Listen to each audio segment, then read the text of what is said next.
तीन अलग अलग नेता और तीन अलग अलग शहर, तीन अलग अलग राज्य और निशाने पर चुनाव आयोग। पटना बिहार के अंदर तेजस्वी यादव, पश्चिम बंगाल में ममता बनर्जी और वहीं असम में राहुल गांधी, तीनों ने मोर्चा खोला और मोर्चे में सबसे ज्यादा निशाने पर चुनाव आयोग था, भाजपा थी, और सीधे कह दिया कि बीजेपी की दलाली मत करो। राहुल गांधी, तेजस्वी यादव और ममता बनर्जी, ये तीनों ऐसे नेता हैं जो इस वक्त में अपने अपने क्षेत्र में बीजेपी की आंखों में इस वक्त में बहुत चुभ रहे हैं। तेजस्वी यादव ने कैलकुलेशन, एक फॉर्मूला वो लोगों के सामने रखा कि कैसे इस वक्त में एसआईआर प्रक्रिया के तहत वोट काटे जा रहे हैं और इनका क्या असर पड़ेगा। सबसे बड़ी बात जो तेजस्वी यादव ने कही वो ये थी कि कैसे 2015 और 2020 के चुनाव में बड़ी संख्या में 30-30, 32-32 सीटों पर हार या जीत का जो अंतर था वो 3000, 2000 था।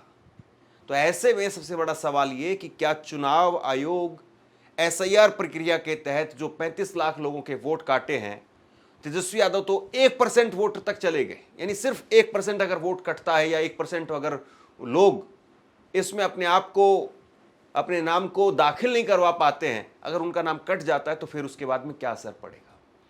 वहीं राहुल गांधी ने सीधे तौर पर निशाना साधा बीजेपी पर, चुनाव आयोग पर, और कहा कि ये महाराष्ट्र का फॉर्मूला जब हमने पकड़ लिया तो बिहार में ये नया फॉर्मूला लेकर के आए।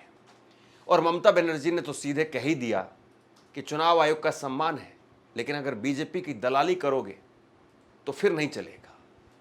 और आगे अब आने वाले चुनाव में हम बंगाल के अंदर एक एक इंच की लड़ाई लड़ेंगे। यानी कायदे से देखें तो इस वक्त में जिन राज्यों में चुनाव है उन राज्यों के नेता पूरी तरह से अलर्ट हैं।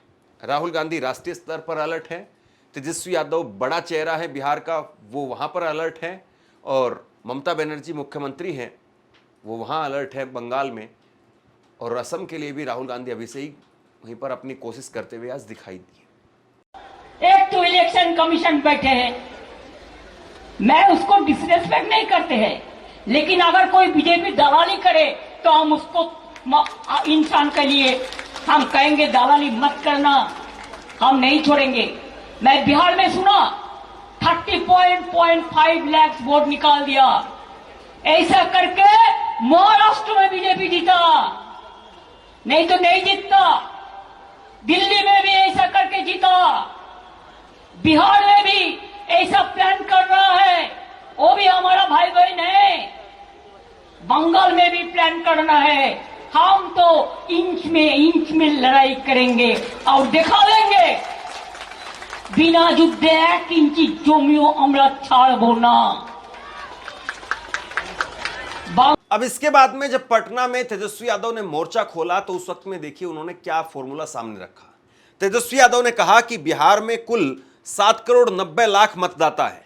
कल्पना कीजिए कि बीजेपी के निर्देश पर अगर मिनिमम यानी कम से कम 1% मतदाताओं को भी छाटा जाता है तो लगभग 7,90,000 मतदाताओं के नाम कटेंगे। यहां हमने केवल 1% की बात की है, जबकि उनका इरादा इससे भी अधिक 4 से 5% का है।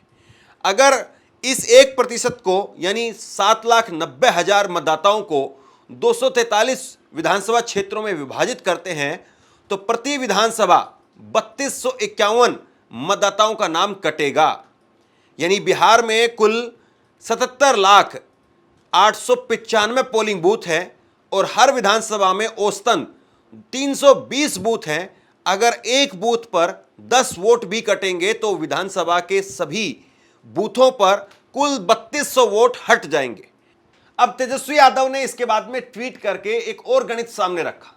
तेजस्वी यादव ने कहा कि अब विगत 2 विधानसभा चुनावों के क्लोज मार्जिन से हार जीत वाली सीटों का आंकड़ा देखें तो 2015 विधानसभा चुनाव में 3000 से कम मतों से हार जीत वाली कुल 15 सीटें थी। 2020 के चुनाव में 3000 से कम वोटों से हार जीत वाली कुल 35 सीटें थी। अब अगर 5000 से कम हार जीत वाली सीटों की गिनती करें तो 2015 में 32 सीटें थी और 2020 में ऐसी कुल 52 सीटें थी। चुनाव आयोग के माध्यम से बीजेपी का निशाना अब हर ऐसी सीट पर है। ऐसी ही सीटों के चुनिंदा बूथों, समुदायों और वर्गों के बहाने ये लोग वोट छांटना चाहते हैं। लेकिन हम अब सतर्क हैं। हमारे कार्यकर्ता हर जगह जाकर के, घर घर जाकर के इनकी बदनीयती का भंडाफोड़ करते रहेंगे। हम लोकतंत्र को ऐसे खत्म नहीं होने देंगे। तो तेजस्वी यादव वो ये कह रहे हैं कि भैया करीब करीब जो है वो 30-35 सीटें ऐसी रहती हैं जिनमें 3000 का हार जीत का अंतर होता है। और अगर आप 1% वोट को भी इधर उधर कर देंगे तो फिर वो सीट, उस सीट का चुनाव का नतीजा वो बदल जाएगा। जहां पर बीजेपी अगर हार रही थी तो हो सकता है कि बीजेपी वो सीट जीत जाए। आज एक और वीडियो जो है वो तेजस्वी यादव ने शेयर की। उन्होंने एक वीडियो शेयर करते हुए लिखा कि देखिए किस तरीके से खेल हो रहा है। और ये वीडियो जो है फिर देखते देखते इंडिया गठबंधन के तमाम दूसरे नेताओं ने भी शेयर की। कांग्रेस के नेता सुप्रिया स्नेत, उन्होंने एक वीडियो शेयर करते हुए लिखा कि बिहार के दरभंगा में बीजेपी महिला जिला अध्यक्ष बीएलओ के साथ में बैठ करके वोटरों की जांच कर रही है। अपने वोटर को लिस्ट में जगह दी जा रही है और बीजेपी के खिलाफ है, उन्हें लिस्ट से बाहर किया जा रहा है। यह चुनाव आयोग का स्पेशल इंटेंसिव रिवीजन SIR है, जहां बीजेपी वोटर की छटाई कर रही है। अब अगर कायदे से इस वीडियो को आप देखेंगे तो आपको एक बड़ा गंभीर खतरा जो है वो समझ में आएगा। कायदे से अगर किसी पार्टी का कोई कार्यकर्ता अगर चुनाव आयोग के अधिकारियों के साथ बैठ करके इस तरीके से काम कर रहा है तो ये खतरनाक हो सकता है। खतरनाक कैसे हो सकता है? क्योंकि पार्टी के कार्यकर्ता को पता होता है कि किस मोहल्ले में हमारे वोट हैं, किस मोहल्ले में हमारे वोट नहीं है, किस वार्ड में हमारे वोट हैं, किस वार्ड में हमारे वोट नहीं है। वो बता सकता है कि घर के हिसाब से कि फला आदमी के घर में 15 वोट है, 10 वोट है, 5 वोट है और ये आदमी हमें वोट नहीं देता है। तो हो सकता है कि वहां पर उस घर में अगर 10 की जगह पर 5 वोट रह जाएं, 15 की जगह पर अगर 4 वोट रह जाएं तो कितना बड़ा नुकसान हो सकता है। ये वीडियो जो है वो अपने आप में इसीलिए इंडिया गठबंधन के नेता शेयर कर रहे हैं और कह रहे हैं कि चुनाव आयोग ऐसे में क्या कर रहा है।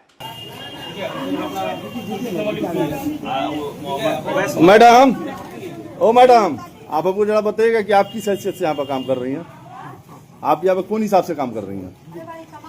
नहीं, समाज सेवी आपका नहीं ना, यहाँ वोटर कर रहा है ना, बीएलओ कर रहा है ना, आप यहाँ क्यों बैठी हुई हैं? नहीं, आपको यहाँ बैठने में उचित नहीं है। शिकायत हो रहा है ना, लोग कंप्लेन कर रहा है। भैया यहाँ का बीएलओ कैसे हम पूछ रहे हैं? कहाँ आरजेडी वाला दिखा दीजिए, कहाँ है? ये बिना मतलब की बात। आप क्यों बैठी हुई है? आपको नहीं बैठना चाहिए ना। आप भाजपा की महिला जिला अध्यक्ष, आपको यहाँ नहीं बैठना है। अरे नहीं, आप नहीं बैठिए ना, बीएलओ काम करे कि आप कीजिएगा काम। नहीं, आपको यहाँ नहीं बैठना है, ये गलत काम आप कर रही हैं। बीएलओ कहीं किसी के पास नहीं जा रहे, घर पे सब लोग यहाँ लाइन लगा के परेशान है, जबकि सबके घरों पर जाके उनको करना है। और यहाँ भाजपा की महिला जिला अध्यक्ष यहाँ बैठ के वोटरों को डिस्टर्ब करने का काम कर रही है। तो चुनाव आयोग किस निष्पक्ष चुनाव की बात करता है? चुनाव आयोग किस निष्पक्ष चुनाव की बात करता है? क्या इसको माना जाए कि चुनाव आयोग बहुत सही काम कर रहा है? चुनाव आयोग पर हर तरीके से शक है। और बैठ के वो महिला जिला अध्यक्ष किस हक से, किस हैसियत से उसने यहाँ पर बैठने का काम किया और क्यों उसको यहाँ बैठाया गया है? किन लोगों ने उनको आदेश दिया? और जब मैं पूछ रहा तो कहती है कि नहीं, हम समाज सेवा कर रहे हैं। समाज सेवा उनको करना है कि ये काम बीएलओ का है। उनका मन होगा किसी का फॉर्म नहीं लेंगी, किसी का फॉर्म हटा देंगी। तो इस वीडियो को ज्यादा से ज्यादा शेयर करें, चुनाव आयोग को टैग करे, दरभंगा डीएम की तक जाना चाहिए। आप लोग सब इस पर कार्रवाई करें। तो मैं सभी लोगों से चाहता हूं कि इस वीडियो को ज्यादा से ज्यादा शेयर करें, ऊपर तक ये जाना चाहिए कि चुनाव आयोग। अब ये भी छोड़िए, आप बिहार में चुनाव आयोग को कायदे से तो देखना चाहिए कि वो किस तरीके से काम कर रहा है। एक वीडियो और शेयर की जा रही है। इस वीडियो में चुनाव आयोग के अधिकारी वो रिश्वत मांगते हुए नजर आ रहे हैं और उन्होंने कैमरे पर कबूल भी किया 40 रुपए की रिश्वत है कायदे से। अब कहेंगे आप 40 रुपए की बात के लिए कहां इतना बतंगड़ बनाना, लेकिन 40 को अगर आप 7 करोड़ 90 लाख से अगर गुना कर दें, और छोड़िए 7 करोड़ 90 लाख, अगर आप 1 करोड़ लोगों को ही ये मान ले कि उनसे 40 रुपए, 50 रुपए, 100 रुपए लिया जा रहा है 7 करोड़ में से, यानी हर 7वें में से 1 आदमी, 2 आदमी, तो कितना पैसा चुनाव आयोग के अधिकारी कमा जाएंगे। ऑनलाइन करने के पैसे कितना लिया? के टू फॉर्म दिया? कौन लिया बताओ इधर। आप पैसा लिए ऑनलाइन? अरे भैया चाय पानी लेके फोन दिया पे यार। से पैसा दिया वो आप दिया तो लिए कहाँ 20 हुआ रुपए यार? फार्म करके लिया है। जाया तो कहाँ हुआ? काहे लीजिएगा फार्म का पैसा? हल्ला मत करो यार। तकलीफ है आपको? तकलीफ है ना, काहे पैसा ले लो, लीजिएगा? वापस ले लो। इसका पैसा लग रहा है, अरे वापस ले लो ना यार, हल्ला मत तो करो। वापस लेंगे पैसा, मगर आप काहे लिए पैसा? नहीं दो यार, चाय पानी लो। प्रेम से मांगा दिया। प्रेम से भी नहीं मांगिएगा, काहे मांगिएगा? आप प्रेम से भी काहे मांगिएगा? 1 मिनट, प्रेम से भी काहे मांगिएगा? इसका पैसा लगता है। सॉरी यार बोलो। और बता तुम चलिए पैसा वापस कीजिए, पैसा वापस कीजिए। जो दिए वही दीजिए। आप ऑनलाइन करने को बोल रहे हैं, ऐसे खुशी को बोल रहे हैं। ले खुशी से लगता सुबह जा। अब ना वापस मत कर, जा। वापस करो सर। राहुल गांधी भी आज असम में थे और असम से ही राहुल गांधी ने बिहार के चुनाव को लेकर के चिंता जाहिर की और महाराष्ट्र का फॉर्मूला बताते हुए कहा कि हमने महाराष्ट्र में बीजेपी का फॉर्मूला पकड़ लिया था। बीजेपी ने जिस तरीके से महाराष्ट्र में वोटों को बढ़ाया, वो फॉर्मूला हमने पकड़ लिया, तो ये बिहार में नया फॉर्मूला ले आए। तो आपको सावधान रहना है, क्योंकि ये बीजेपी वाले और इलेक्शन कमीशन ये एक साथ आजकल काम कर रहे हैं। इलेक्शन कमीशन अपनी जिम्मेदारी नहीं निभा रहा है।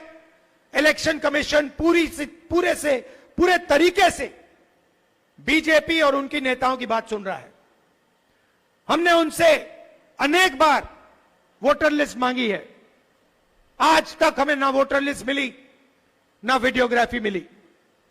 बहाने बनाते हैं, मैंने चिट्ठी लिखी है, बहाने बनाते हैं, अपना काम नहीं करते हैं।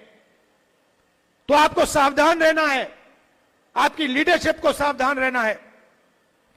और यहां पे हम सबकी जिम्मेदारी है कि वोटर लिस्ट सही तरीके से बने और वोटर लिस्ट में सारे के सारे लोग जो भी आसाम में रहते हैं, सारे के सारे लोग उस वोटर लिस्ट पे हों।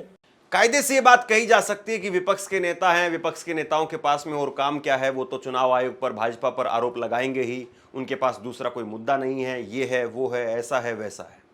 लेकिन सच्चाई एक ये भी है कि जब भाजपा खुद विपक्ष में थी तो भाजपा कहती थी कि ईवीएम को बैन कर दो। भाजपा के नेता नरसिम्हा राव वो किताब लिखते थे, एल.के. अडवाणी साहब वो ईवीएम के पक्ष में नहीं थे। लेकिन आप देखिए कि वही बीजेपी आज ईवीएम को लेकर के लामबंद है, इसके बावजूद कि जब पूरा विपक्ष कह रहा है कि बैलेट पेपर से चुनाव हो। अब छोड़िए बैलेट पेपर और ईवीएम, अब तो मसला वोटर लिस्ट का है। और अगर वोटर लिस्ट में धांधली है तो फिर क्या मशीन करेगी और क्या बैलेट पेपर करेगा। अगर आपका वोट ही नहीं है, अगर आपका वोट ही कट गया है, तो बैलेट पेपर हो चाहे ईवीएम हो, फिर दोनों में ही कोई अंतर नहीं है। अब देखना यह है कि बिहार चुनाव को लेकर के जिस तरीके से इंडिया गठबंधन के नेताओं ने एक साथ आकर के जो प्रेशर बनाया है, मामला अभी सुप्रीम कोर्ट में है, लेकिन चुनाव आयोग की तरफ से बार बार कहा जा रहा है कि हम पूरी निष्पक्षता के साथ काम कर रहे हैं। करीब 80-85% चुनाव आयोग ने अपना काम पूरा कर दिया है, ये भी दावा किया जा रहा है। ये भी खबरें निकल करके सामने आ रही हैं कि बहुत सारी जगह पर फार्म जो है वो ऐसे ही भरे जा रहे हैं और जो कोई सच दिखाएगा उस पर कार्रवाई भी हो रही है। बिहार में आपको पता है किस तरीके से बेगूसराय में अजीत अंजुम जी पर एफआईआर कर दी गई। तो बड़ा मुश्किल एक वक्त में एक तरीके से जो है ये वक्त दिखाई दे रहा है। अगर आप इसको नागरिक के तौर पर समझना चाहें तो कुछ न कुछ तो ऐसा दिखाई देता है जो मिसिंग है। और ये कम से कम चुनाव आयोग का काम है कि वो इस कन्फ्यूजन को या इस डाउट को दूर करे और एक भरोसा, एक जागरूकता वो लोगों तक लेकर के जाए। लेकिन अगर खामियां चुनाव आयोग में हैं, अभी 35 लाख लोगों के वोट काटे जाने की बात कही गई थी, लेकिन उसमें कहा गया कि 12 लाख लोग मर गए हैं, 17 लाख लोग कहीं और चले गए हैं। ऐसे भी वोटर हैं जो 5 लाख के करीब जिनका डुप्लीकेट वोट है, यानी 2-2 वोट बने हुए हैं। अब ये सारे वोटर अभी याद आने लगे हैं या इन्होंने 2024 के चुनाव में भी वोट दिया था? बहुत सारे ऐसे सवाल हैं जो चुनाव आयोग पर, उसके नियम कायदों पर, उसकी मंशा पर सवाल खड़े करते हैं। और अब ऐसे में सवाल ये भी है कि जब बिहार में पिछली बार 57% वोटिंग हुई थी अगर इस तरीके का माहौल रहा तो क्या वोटर उत्साहित होगा या हतोत्साहित होगा, यह भी देखने वाली बात है। वोटर क्या वाकई वोट दे पाएगा सामान्य तरीके से, या वोटर बहुत सारा ऐसा भी होगा जो ये शिकायत करते हुए पाया जाए कि उसका वोट कट गया है, तो उसका समाधान क्या होगा? आप क्या सोचते हैं नीचे कमेंट बॉक्स में लिख करके जरूर बताइए। इस वीडियो को शेयर कीजिए। धन्यवाद।